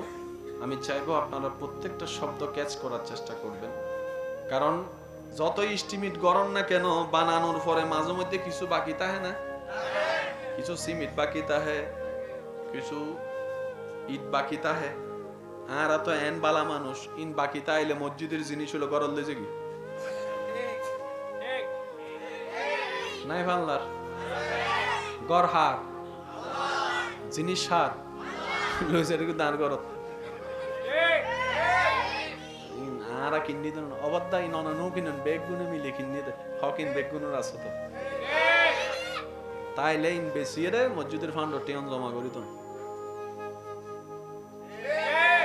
বেগ জিনিস কি বেগ গুনে হাইতারিব না সম্ভব না। কেন বুঝি বুঝি চলাইলে জীবন সহজ, কঠিন ন হাবন্য হন। আওয়াজ দিয়ে বলেন ভাইয়া ভাইয়া, এই যে এই যে এই যে এই যে ও কমিটির ভাই, দোয়া করো মানুষ যেন হমাই দিবাজি। এদিন এক জায়গায় তবরক যদি 1200 মানুষ হয়ে গেছে 4,500 তো কমিটি আর হতে উজুর অনজন গু আচ্ছা বাদ দন খবরদার আর কেউ নয় শুন যে এজেন্ডা আসুন গুমজন গো চাহন একবার হন আলহামদুলিল্লাহ। ইন ফ্রেমর বাগান ফ্রেম জোর করি নয়, কেউ বই উনি শান্তি পায়, কেউ তিয়াই উনি শান্তি পায়। এন হতুন আর বাইক কলা আছে ইয়া ওই গরম মিদি মোবাইল সিবি সিবি উনের দে হানাক্কান ইকে লাগাই দিই আর একখান হান গেমত লাগাই দিই ইলো আছে না নাই? শুধু দিলেও নিলর কিয়েও নিলর দিলেও নিলর আইন বইতো ন ভাই আল্লাহ আর বাইজা কল যারা আইন ন পারে আল্লাহ তার আর আল্লাহ আজিরে কবুল করো আর বৈনক কর আজিরেও কবুল করো। অন্যলে দোয়া গলতে কোনো কিপটামি করানোর দরকার আছে না? কোনো লজ আছে না? আল্লাহ চাইলে দিতে পারে না? আল্লাহ চাইলে যেতে দিতে পারে, আর দোয়া করতেও সমস্যা কি? আল্লাহ বেগ গুণের বালা রাখো। একবার দরুদ শরীফ পড়েন আল্লাহুম্মা সাল্লি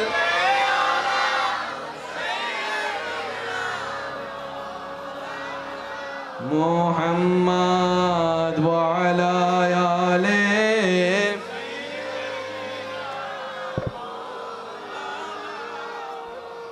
মোহাব্বতের আওয়াজ একবার বলি আলহামদুলিল্লাহ।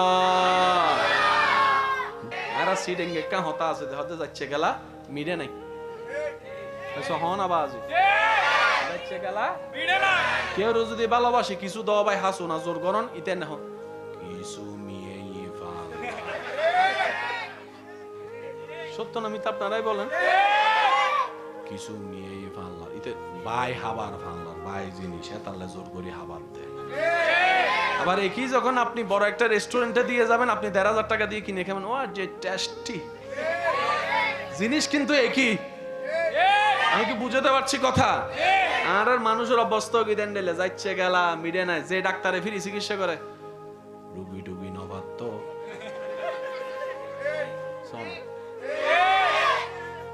পৃথিবীর মধ্যে সবচাইতে দামি কিতাবের নাম কি? দুনিয়ার দাম সম্মান পাইব তখন কিতাবে, খবরের মধ্যে আলো জ্বলাইব তখন কিতাবে, হাসরের মধ্যে সম্মান দিব তখন কিতাবে, মা বাবার খবরত আজাম মাফ করাইব তো সন্তানে কি ফললে। এই কোরআন অনার এলাকার যারা পড়াই তারা সঞ্চয় মাসে হতো দে।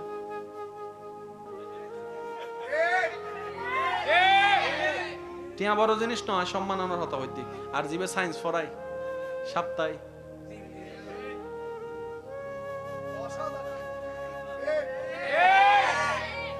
এখন ছাত্র যদি মা বাবার খবরের সামনে যদি বলে আও কি a plus b whole square is equal to a square plus 2 is equal to b square, a square plus 2 is equal to b sin theta cos theta cosec theta কমে যাইব বাংলার, কমে যাইব না মাথা কা। সামান্য একটা কথাই বলে যে আঞ্চলিক ভাষায় পান থেকে চুন কষলে মুখে কি হতা আত্মাইতে ল, পিছনে আরেকজন আইয়ারে তোলা মারে আতে কির হতা মামলা 3 নন দেছো না। আজীব ব্যাপার, আজীব ব্যাপার। আল্লাহ পাক আমাদেরকে একটু মানুষ বানার তৌফিক দান করুন।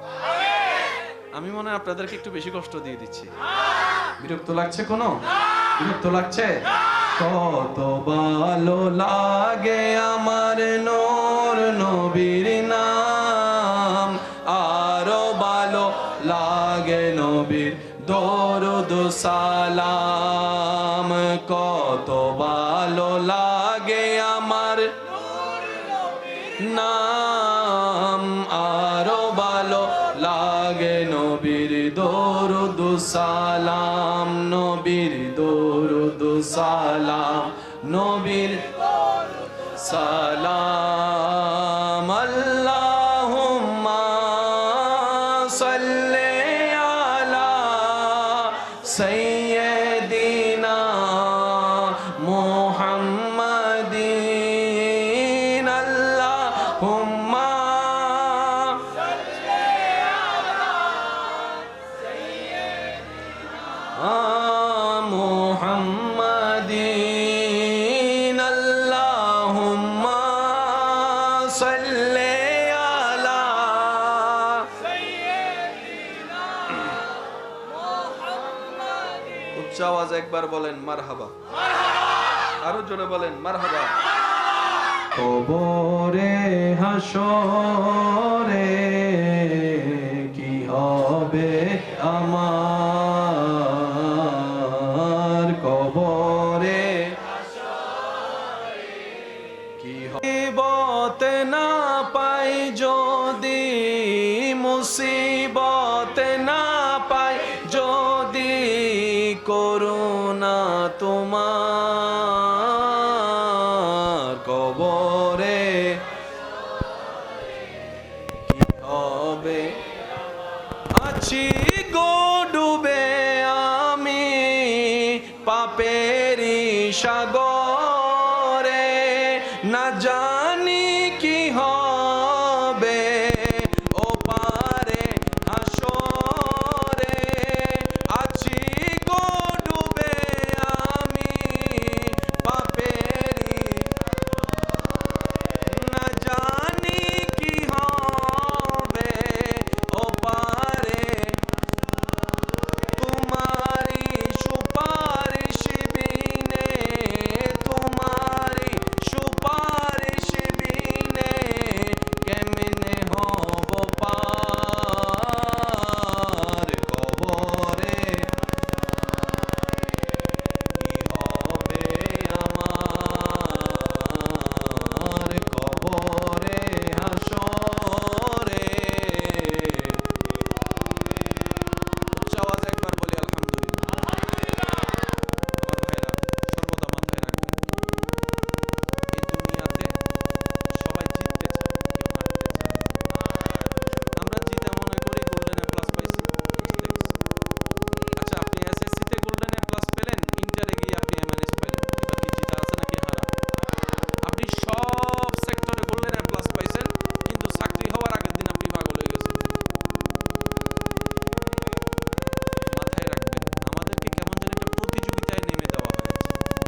একটা দোয়া কবুল না হতো?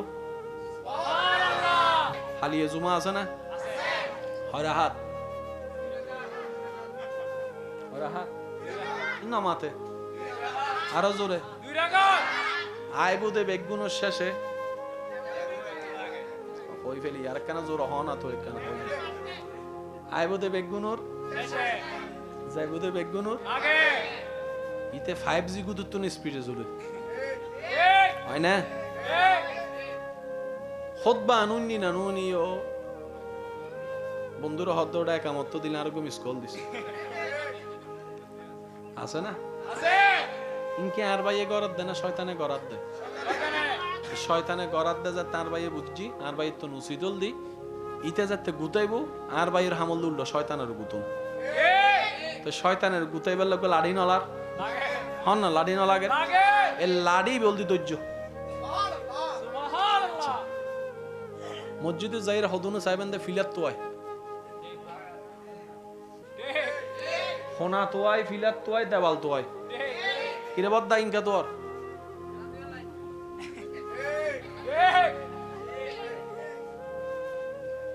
ইতরা হতে গিয়া খুতবা শেষ হবে কেন হবাদা উজু আছে না নাই চাইও না নাকি বুঝাতে পারলাম না?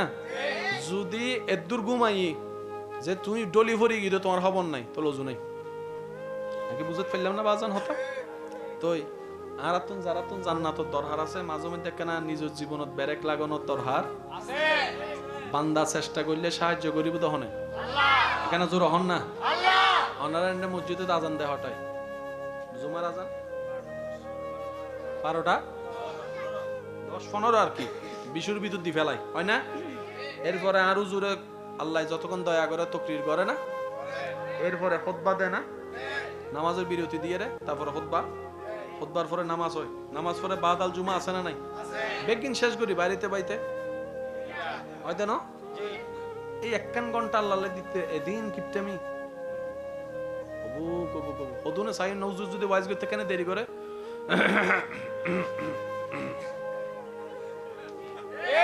না অনার এন্ড নাই ফানলার আবার হদুন লেবেন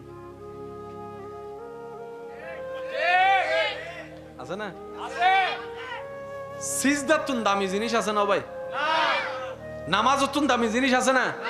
এই নামাজ মিদিও যদি হনদিন হুজুর একখানা তাসবিহ কেন লম্বা পড়ে অথবা আস্তে আস্তে পড়ে ফিজুতুন মিস কল মানে অন্য না নুন আনফাল না ওনারা মিস কল দে মুসল্লি হারে হুজুর রাহন হারে এখন নামাজ অবস্থাতে আর কল দি মিস কল দিন না হারে তাহলে হাসি দিয়ে রাহত হুজুর আর তাসবিহ শেষই অনর গান শেষ হইলে বুঝতে পারিন না ইল্লে কিছু কিছু দোষ আরা ভিতরে আছে বলে কি আজীবন ধরে এরকম ন ভাই আছে বলে তো আজীবন ধরে রাখনো দরকার আর চেষ্টা করছেন একখানা যেন দোষ বাঁচিত তারি যতদিন এই পৃথিবীতে আপনার আমার নিঃশ্বাস নেওয়া হবে বিপদ আপদ মুসিবত কষ্ট দুঃখ এর মধ্য দিয়ে আপনাকে আমাকে যেতে হবে কিন্তু সৌভাগ্যবান তারা জয়ী তারা বিজয়ী তারা যারা সবরের সাথে নিজের সাথে বন্ধুত্ব রাখে বলেন সুবহানাল্লাহ সামর্থ্য না থাকলে একটু দেখা করে ক্ষমা চেয়ে নেন কারণ দুনিয়াতে ক্ষমা পাওয়া অনেক সহজ আসলে সুযোগই নেই দুনিয়াতে মাপটা একটু নিয়ে নেন হ্যাঁ শয়তান আপনাকে মাপ চাইতে দিবে না শয়তান বলবে তুই মাপ চাইলে তো তুই ছোট হয়ে যাবে তোর মান মর্যাদা কমে যাবে অথচ রাসূল বলে যে ক্ষমা চায় তার ইজ্জত বাড়ে যে ক্ষমা করে দেয় তার ইজ্জত আরো বাড়ে ক্ষমা চাওয়াটা যেরকম চ্যালেঞ্জিং ক্ষমা করাটাও বড় চ্যালেঞ্জিং আমি বলি নাই 5 বছর আগে কি করছো আচ্ছা একই কথা যদি আল্লাহ বলে হাসরে আপনি আমি মাফ চাওয়ার পরে যদি আল্লাহ পাক বলে যে আমি ভুলি নাই তাহলে তো সব শেষ আমরা চাই আল্লাহর থেকে ক্ষমা পাওয়া বলেন আমরা চাই আল্লাহ থেকে আর সে আল্লাহ বলছেন তুমি আমার দিকে তাকিয়ে নিজের সমস্ত রাগ হিংসাকে পিছনে ফেলে আমি রবকে খুশি করার জন্য আমার দিকে তাকিয়ে আমার বান্দাকে মাফ করো তুমি আমার বান্দাকে মাফ করো বিনা শর্তে আমি আল্লাহ তোমাকে বিনা শর্তে মাফ করে দিতে রাজি তো নিজে ক্ষমা পাওয়ার জন্য অন্যকে ক্ষমা করার দরকার আছে না নাই এবার আপনারা বলেন এক ছাদের নিচে আপনারা দুইজন থাকেন কেউ কাউকে ক্ষমা করছেন না কিন্তু আজীবন থাকাই লাগতেছে দুইজন তো মাফ না করে লাভ কি হচ্ছে থাকা তো লাগতেছে দেখা তো হচ্ছে মাফ না করে লাভ কি করে দেন না মাফ একবার মাফ করবেন ওই মাফ করার অতীতের বিষয় নিয়ে আর কখনো কথাও আসবে না মনে যতই আসুক মুখে আনবেন না দেখবেন যে সব সমস্যার সমাধান করে দিবেন কে আল্লাহ আল্লাহ কি আমাদের উপর দয়া করে কি করে না আমাদেরও উচিত নিজের দয়া নিজে অর্জন করে নেওয়া। এই আল্লাহর দয়া পাওয়ার হাজার মাধ্যমের একটা মাধ্যমের নাম নামাজ। মনে রাখবেন ভাইয়েরা, আমাদের কাজ চেষ্টা করা। আমরা কেউ কমপ্লিট নয়, হাজার বললো আমরা কেউ কমপ্লিট না, আমরা হচ্ছে চেষ্টাকারী, চেষ্টা করতে পারি। সেজন্য নবী রহমাতুল্লিল আলামিনের সদকায় আল্লাহ তাআলা আমাদেরকে এমন দয়া করেছেন, এই শেষ নবীর উম্মত চেষ্টা যেটা করে সেটা অন্য নবীর উম্মতের করার চাইতেও বেশি দান করে। সামান্য আমি চেষ্টার কথা বলেছি, আপনি তো আমার চাইতে ভালো জানেন। আপনি শুধু নিয়ত করেছেন এখন ফজরের নামাজটা পড়বেন, এখনো ফজরের টাইম আসেনি, নিয়ত করার সাথে সাথে আপনার রব আপনার নিয়তের কারণে আলাদাভাবে সওয়াব লেখার পারমিশন দিয়ে দিয়েছেন। সুবহানাল্লাহ। মা বাবার চেহারার দিকে মায়ার নজর একবার তাকাইলে হজের সওয়াব। সুযোগ আছে না নাই? সুযোগ আছে না নাই? আল্লাহ তাআলা আমাদেরকে এই নিয়ামতগুলো নিয়ে ধৈর্যের সাথে সহ্যের সাথে হাসি মুখে অন্যের মুখে হাসি ফুটানোর চেষ্টা করে, বিনা স্বার্থে মানুষের উপকার করার চেষ্টা করে, চলার চেষ্টা করার, ইবাদত করার আল্লাহ আমাদের তৌফিক দান করুন। রহমাতুল লিল আলামিন নবীর ওয়াফাদার উম্মত, আল্লাহ তাআলার ওয়াফাদার বান্দা বনে দুনিয়াতে যতদিন থাকবো আমরা সবাই, আমরা যেন আপন আপন জায়গায় মান সম্মান ইজ্জতের সাথে ঈমানের সাথে বাঁচতে পারি। আল্লাহ তৌফিক দান করুন।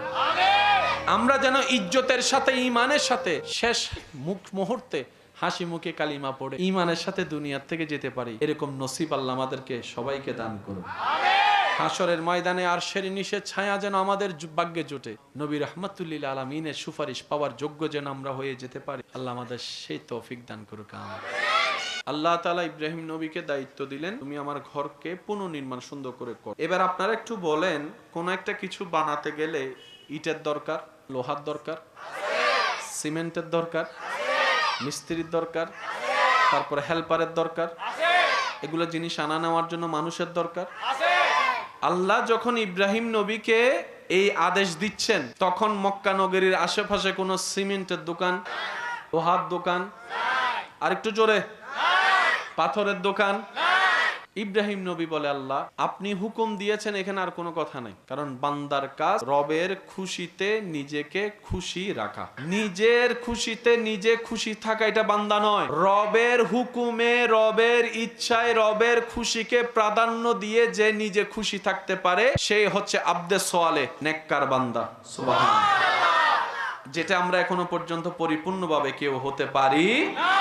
যারা হয়েছেন তারা সৌভাগ্যবান। ইব্রাহিম নবী বললেন, আল্লাহ আপনার হুকুম তো আমি মানতে রাজি, ডিউটি করতে রাজি। আল্লাহ জিনিস তো দরকার। রব বলে যে হুকুম যেহেতু আমি দিয়েছি, জিনিসের ব্যবস্থাও আমি করে দিব। সচক্ষে কাবা দেখেছেন এমন কেউ এখানে আছেন? পৃথিবীর পাথরে রোদের আলো পড়লে তাপ বেড়ে যায়, হাঁটা যায় না। অনেকে শুক্রবার এখানে নামাজ পড়তে গেলে গরম হয়ে যায়, অনেক সময় মুসল্লি এখানে চলে আসে না। কিন্তু কাবা শরীফের সাথে লাগা ওই পাথর মোবারক গুলা হাজার গরম রোদের ভিতরও কখনো গরম হয়। এই পাথর থেকে এমন একটা ঘ্রাণ বের হয়, যার নাক একবার লেগেছে ওনাকে একটু জিজ্ঞেস করবেন। মানুষ ধাক্কাধাক্কি পছন্দ করে না, মানুষ চাপাচাপি পছন্দ করে না, মানুষ অন্যের ঘামের সাথে লাগা পছন্দ করে না, মানুষ ব্যথা পাওয়া পছন্দ করে না। কিন্তু আশেকের চোখের সামনে যখন ওই কাবা চলে আসে, তখন আর এই খবর থাকে না। হাজার মানুষের ভিতরও প্রতিযোগিতায় লেগে যায়, কাশ এই হাত দিয়ে যদি একবার কাবা ধরতে পারতাম। সুবহানাল্লাহ। কাশ এই হাতের স্পর্শ যদি একটু কাবা ধরতে পারতাম, গিলাফ ধরতে পারতাম। পিছন থেকে হাজার চাপ আসলো, বুক ভেঙে যাওয়ার চেষ্টা থাকলো, মানুষ কাবায় যখন একবার বুক লাগাই দেয়, সেখান থেকে আর ছুটতে চায় না, বলে যে মরলে মরে যাবো। সুবহানাল্লাহ। কাবার আশেপাশে কোনো সিমেন্টের দোকান, লোহার দোকান। ইব্রাহিম নবীকে আল্লাহ পাক বললেন, ইব্রাহিম যা দরকার আমি দিচ্ছি। আল্লাহ তাআলা যা যা দেওয়ার সব দিলেন। এবার বলেন, জিনিস আছে না নাই? মিস্ত্রি, মিস্ত্রির কাজ করার জন্য একজন কি দরকার? কারণ আশেপাশে তো কোনো মানুষজন। ইব্রাহিম নবী বললেন, আল্লাহ হেল্পার তো একজন লাগে, হেল্পার কই পাবো? রব বলে যে তোমার থেকে তুমি বাছাই করে নাও, তোমার সন্তান তো দুইটা আছে, একজন বাছাই করো। ইব্রাহিম নবী সেই দিন হেল্পার হিসেবে, সহযোগী হিসেবে বাছাই করলেন নবী হযরত ইসমাঈল আলাইহিস সালামকে। মাথায় রাখবেন, মনে রাখবেন, প্রত্যেকটা ঘটনার পিছনেও ঘটনা থাকে, রহস্য ছাড়া কিচ্ছু হয় না। আজকে যে ঘটনাটা আপনার চোখের সামনে ঘটতেছে, মনে রাখবেন এটার পিছনে একটা ইতিহাস আছে। আপনি দেখলেন মা বাবা সন্তানকে জুতা দিয়ে পিটাচ্ছে, এটা হচ্ছে বর্তমান। কি এমন ঘটনা ঘটাইলো যে মারলো, আগে সেটাও তো দেখতে হবে। আল্লাহ তাআলা যখন দিলেন সবকিছু, ইব্রাহিম নবী বানানো শুরু করলেন। মসজিদের একটা ফাউন্ডেশন, ফাউন্ডেশন আপনি কত তালা তুলবেন সেটার উপর নির্ভর করে ফাউন্ডেশন দিতে হয়। যদি 6 তালার ফাউন্ডেশন দেন, আপনি বানাবেন কয় তালা? 1 তালার লোডটা আপনি সেফ রাখবেন যাতে ওভারলোড না হয়। পৃথিবীর বুকে যত স্থাপনা বানানো হচ্ছে, যত বড় বড় সেতু বানানো হচ্ছে, যত বেশি বেশি বড় বড় স্ট্রাকচার বানানো হচ্ছে, সবকিছুর মেয়াদ হচ্ছে কত বছর? 100 বছর পরে সেটা আর মেয়াদে থাকে না। যা টিকলো টিকলো, যা টিকে না নাই।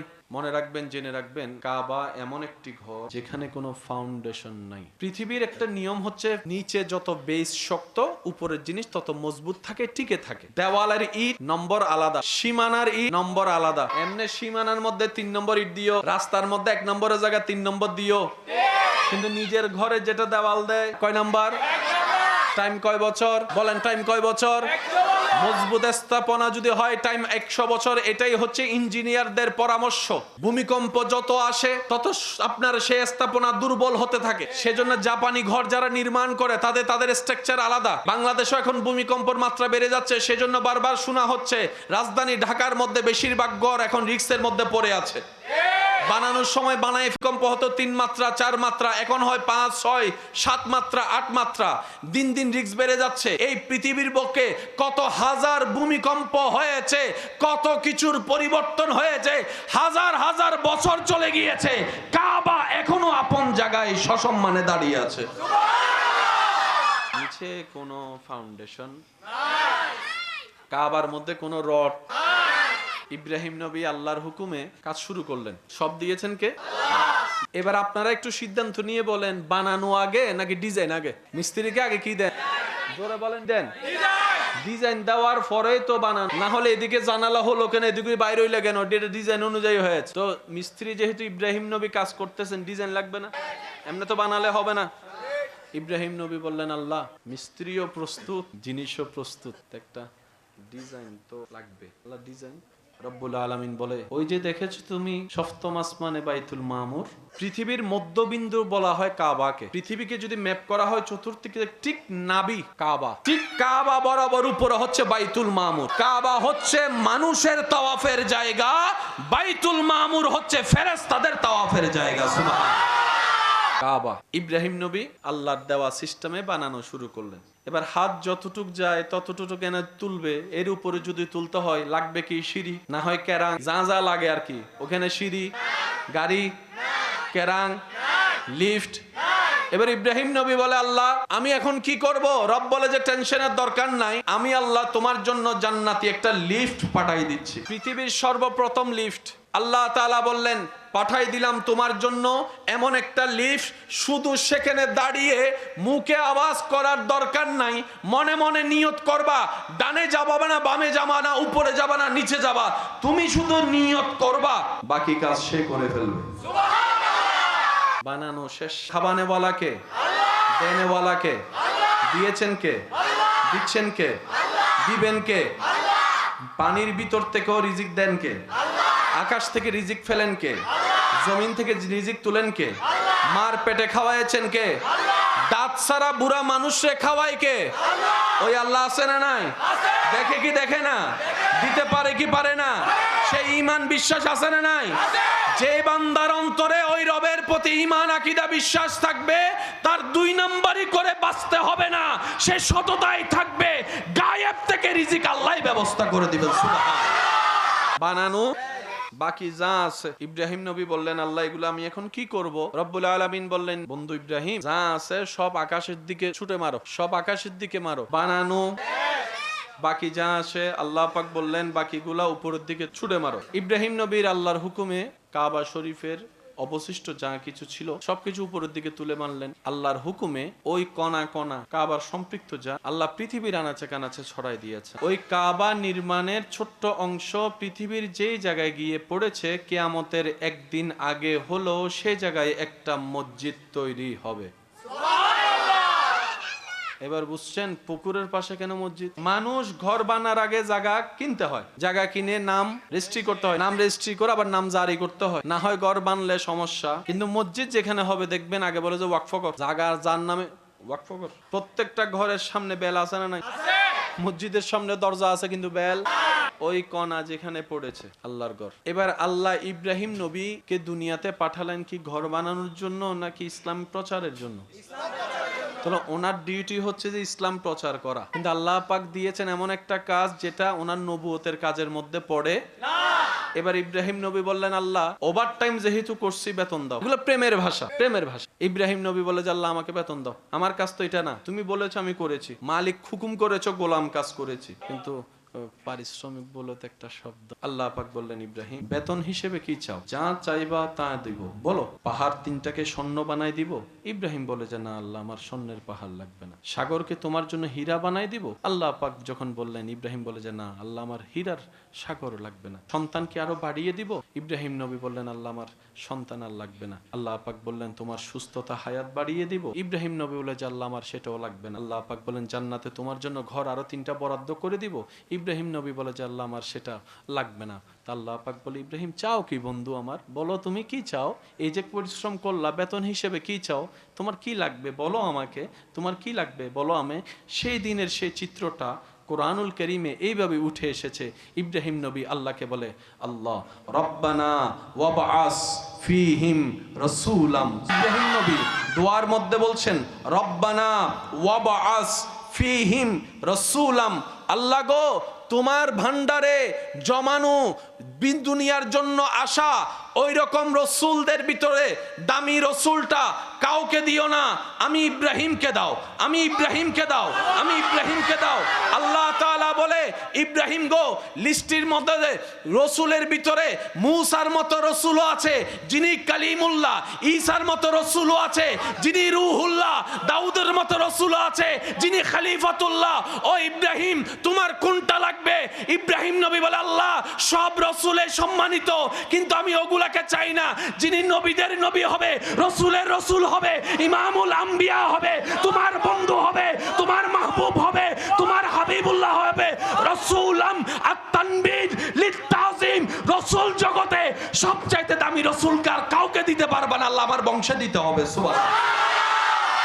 ওই দিন ওই দোয়া আল্লাহ কবুল করে আমাদের নবীকে ইব্রাহিম নবীর বংশে আসার জন্য আল্লাহ তাআলা। এবার ইব্রাহিম নবীর সন্তান কয়জন? একজন ইসমাইল নবী, একজন ইসহাক নবী। আসলে তো দুজনের একজনের মাধ্যমে আসতে হবে, কারণ দুইজনেই তো দাবিদার। কারণ চেয়েছেন ইব্রাহিম নবী, পেয়েছেন ইব্রাহিম নবী, দুজন এসেছেন ইব্রাহিম নবী থেকে, দুজনে তো হকদার। এবার আল্লাহ পাক বলে, ইসহাককে দিব না, ইসমাইলকে দিব। আল্লাহ কেন? বলে যে তুমি দোয়া করার সময় ইসমাইল তোমার পাশে ছিল, কাবা নির্মাণের সময় ইসমাইল তোমার পাশে ছিল, খেদমতের সময় ইসমাইল তোমার পাশে ছিল। সেজন্যই তো বলা হয় সৎসঙ্গ থাকাটা ভাগ্যের লক্ষণ। যখন আল্লাহ নেককারকে ক্ষমা করে, নেককার পাশে থাকলে বদকারও মাপ পেয়ে যায়। সুবহানাল্লাহ। ইসমাইল যেহেতু পাশে, ইসমাইলের বংশে দিয়ে আমি আল্লাহ। সেজন্য ইসমাইল নবী থেকে শুরু করে আমাদের নবী পর্যন্ত অনেকজন এসেছে পৃথিবীতে, কিন্তু একজনও নবী আসে নাই। দোয়া করেছেন নবী ইব্রাহিম আলাইহিস সালাম, ওনার সন্তান ইসমাইল আলাইহিস সালাম। কার জন্য? আমাদের নবীকে পাওয়ার জন্য। আমাদের নবীকে আল্লাহ পাঠিয়েছেন সে বংশে যে বংশের পূর্বপুরুষে আছেন হযরত ইসমাইল হয়ে ইব্রাহিম নবী।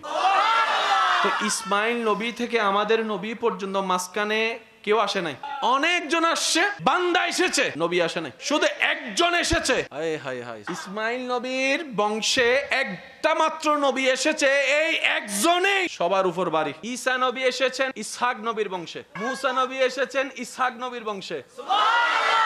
আরো ইসহাক নবী থেকে শুরু করে, ঈসা নবী থেকে শুরু করে ইসহাক নবী পর্যন্ত অনেক নবী, অনেকজন এসেছেন, অনেকজন এসেছেন। অনেক সময় একই সময় দুইজনও এসেছেন, দুইজনও ছিলেন। কিন্তু ইসমাইল নবী থেকে আমাদের নবী পর্যন্ত কোন নবী রাসূলকে আল্লাহ পাঠায় নাই। ওই ভাইয়ের বংশে পাঠাচ্ছে। ইসমাইল নবী বলে, আল্লাহ আমার বংশে দিয়ে কাউকে পাঠাবো না, আমার ভাইয়ের বংশ থেকে সব, এদিকে নবী, ওদিকে নবী, এদিকে রাসূল, ওদিকে নবী, এদিকে কিতাবওয়ালা, ওদিকে সহিফাওয়ালা, ওদিকে মুআজিজাওয়ালা। আল্লাহ আমার বংশ তো আঁধার হয়ে যাচ্ছে, আমার বংশ আঁধার হয়ে যাচ্ছে।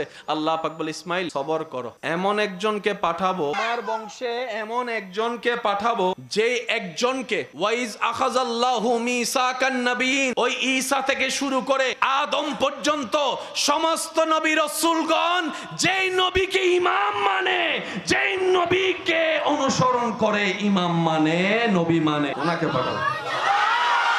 ভাগ্য গুণে সেই নবীর উম্মতের খাতায় আপনার আর আমার মতো গুনাহগারের নাম লেখা। ওলামায়ে কেরামের দোয়া নিয়ে আমি অধম অযোগ্য একটা কথা আপনাদের সামনে রাখতে চাই, আশা করি আপনারাও একমত হবেন। জান্নাত সবারই চাওয়া, কিন্তু পাওয়ার ক্ষেত্রে যদি অগ্রাধিকার এবং সবচেয়ে সহজ সুযোগ আপনি তালাশ করেন, আপনি দেখবেন আল্লাহ তাআলা জান্নাত পাওয়ার ক্ষেত্রে সবচাইতে ইজি এবং সহজ করে দিয়েছেন নবী রাহমাতুল লিল আলামিনের উম্মত। আপনার আমার জন্য জান্নাত পাওয়া সবচাইতে ইজি করে দিয়েছেন আল্লাহ, দয়া। কিন্তু আমরা বোকা, আমরা এমন অবহেলা করি যে ওই ফ্রি জিনিসের আসলে দাম থাকে না। আমাদের হায়াত কি 1000-1500 বছরের কোনো সুযোগ আছে? আমাদের হায়াত একদম সংক্ষিপ্ত। একটু চোখ বন্ধ করে খেয়াল করলেই আপনার চোখে ভেসে উঠবে সেই স্কুল জীবনের কথা। ক্লাস 5, 6, 7, 8 ক্লাস করার কথা আপনার চোখে ভাসবে। যখন চোখ খুলে আয়নাতে নিজেকে দেখবেন আপনার দাড়ি উঠে গেছে, বয়স হয়ে গেছে, আপনি এখন কলেজ ভার্সিটিতে বসে আছেন, কিংবা বাচ্চার বাপ হয়ে গেছেন, মা হয়ে গেছেন। সময় যে এত দ্রুত বিদায় নিচ্ছে, সপ্তাহের শুক্রবার খেয়াল করলে ভালো করে বোঝা যায়। এই কিছুদিন আগে শুক্রবারে জুমার নামাজ পড়েছি, আবার কালকে আবার শুক্রবার। প্রত্যেক সপ্তাহ শুক্রবার কত দ্রুত গতিতে আসতেছে আমাদের কাছে, তার মানে হায়াত। যার কারণে পথ যদি অনেক দূরের হয়, সময় যদি কম থাকে, আমরা জানি পরিশ্রম বাড়াই দিতে হয়। পাটিগণিতের অঙ্কে সেই শিক্ষাটাই আমাদেরকে দিয়েছে। জায়গা যদি হয় বিশাল, মানুষ যদি থাকে কম, তাহলে পরিশ্রম কি করতে হবে? বাড়াই দিতে হবে। আর যদি সময় কম থাকে, মানুষও কম থাকে, আপনাকে পরিশ্রম আরো ডবল করে দিতে হবে, না হলে অল্প সময়ে সেটা কভার দেওয়া সম্ভব। আল্লাহ তাআলা আমাদের সবাইকে দুনিয়াতে পাঠিয়েছেন শুধুমাত্র আখিরাতে ভালো থাকার বাজার করার জন্য। আমরা দুনিয়াতে আসছি বাজার করার জন্য, আখিরাতে দাড়ি পাল্লায় নেকির পাল্লাটা যেন ভারী করতে পারি। তাজরি মিন তাহতিহাল আনহার ওয়ালা জান্নাত যেন আল্লাহ তাআলা আমাদেরকে দেন, ওই ঘরে যেন আমাদের বসবাস হয়। ওই জান্নাতের ঘরে চির সুখ শান্তিতে থাকার জন্য, এই দুনিয়াতে আখিরাতের বাজার করার জন্য এই যে আমাদের আশা, এই আশার মধ্যে আছে জীবনের প্রতিটা ক্ষণে ক্ষণে ভিন্ন ভিন্ন রূপে কিছু কিছু পরীক্ষা, যন্ত্রণা আপনার আমার জন্য অপেক্ষা করছে। এই পৃথিবীতে আমরা যারা আছি কেউ কষ্টের বাইরে নয়, আপন আপন জায়গায় সবাই কষ্টে আছে। এক একজনের কষ্টের ধরন এক এক রকম। কেউ হার্টের রোগে কষ্ট পাচ্ছে, কেউ ডায়াবেটিসের রোগে কষ্ট পাচ্ছে। কষ্টই হয়, কষ্টের ভিন্নতায় সবাই কষ্টের মধ্যে আছে।